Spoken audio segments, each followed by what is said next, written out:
Hello mga kapreni, welcome to my channel. At syempre mag-o-open na naman tayo ng parcel na hindi natin binayaran. Pero hindi to free binigay lang to sa akin mga kapreni. Hindi ko nga alam yung laman nito kaya titignan natin kung ano to. At laking gulat ko nga. Nakakatuwa naman dahil Jisoo Life yung binigay sa akin.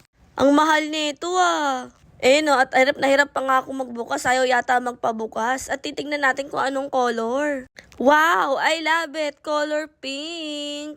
Sa mga hindi nga nakakaalam dyan, ay color pink nga talaga yung pinaka-favorite kong color. Maging sa damit, tumbler at iba ko pang mga gamit, ay gusto ko color pink talaga. Ayan, bali may kasama na siyang cord na pang charge. At saka yung pang sabit ninyo, yung ID lace.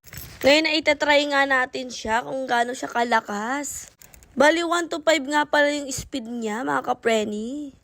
At sobrang nagustuhan ko talaga to dahil nga kailangan ko nga ito ngayong tag-init. O aminin kayo din, di ba? Kailangan nyo rin to mga kapreni kapag nasa jeep kayo o kaya naglalakad kayo. O sa mga wala dyan, bumili na kayo. At syempre gusto ko lang talaga mag-thank you sa nagbigay nito. I love you. At makakaasa ka na iingatan ko nga itong gamit na binigay mo.